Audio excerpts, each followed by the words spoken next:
तो 47 में इन तमाम का एक सिलसिला चलता रहा।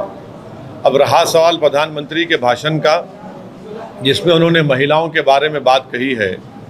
हम प्रधानमंत्री से पूछना चाह रहे हैं कि ये आपका अमृत उत्सव है क्या, कि जिस महिला को जो 5 महीने की प्रेग्नेंट थी,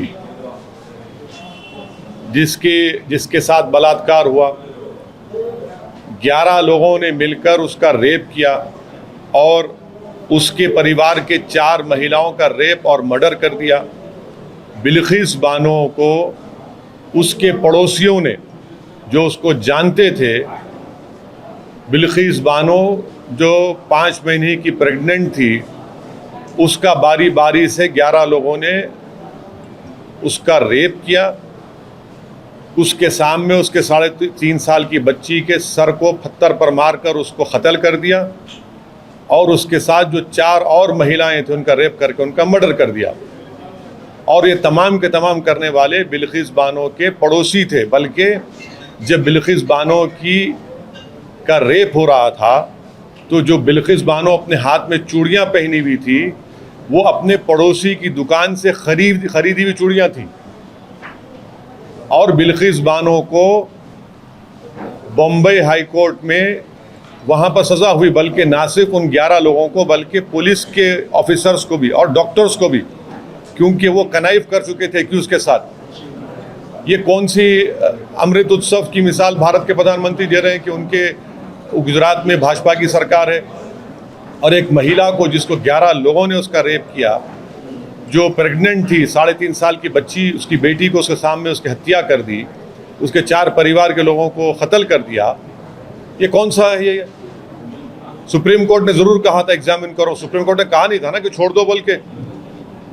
अगर आप छोड़ना चाहेंगे तो फिर आप क्यों नहीं छोड़ते मुंबई ब्लास्ट में जो रुबीना मेमन है, 17 साल से वो भी जेल में है। गुजरात में वडोदरा सीरियल ब्लास्ट में 18 साल से जेल में है। गोधरा के लोग 19 साल से जेल में है। छोड़िए ना इनको भी आप। जो भी डिसीजन भाजपा लेती है वो एक रिलीजियस समुदाय के हक में हमेशा लेती है और कंप्लीटली बायस्ड होकर लेती है। यकीनन सीआरपीसी में प्रोविजन है, मगर इसका यह मतलब नहीं है कि ऐसे हीनियस क्राइम के लिए, और वो भी आज़ादी का अमृत उत्सव हम मना रहे हैं, 75 साल की आज़ादी, और ख़ुद प्रधानमंत्री का लाल किले से खड़े होकर महिलाओं के बारे में, नारी के उसको पावरफुल करने की बातें करते हैं, और ये काम होता है।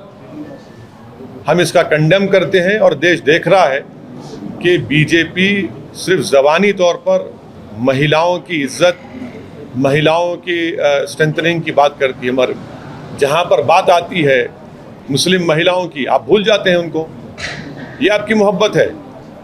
और रक्षाबंधन के दिन तमाम भाजपा के लोग मुस्लिम खवातीन को बुरखा में, हिजाब में बुला कर अपने हाथों पर राखी बना रहे थे। बिल्किस बानो क्या तुम्हारी बेटी बहन नहीं थी? तुम्हारी बेटी नहीं थी कि एक महिला प्रेग्नेंट है, 3.5 साल की बेटी, उसके सामने हत्या कर दी गई और उन हत्यारों को आप छोड़ देते हैं। तो छोड़िए ना फिर आप। गोधरा के लोग भी जेल में हैं। रुबीना मेमन भी 17 साल से जेल में है, जबकि गाड़ी तो उसके नाम पे भी नहीं थी। आपका सीरियल ब्लास्ट है, वडोदरा सीरियल, वो भी जेल में। छोड़िए उनको भी आप।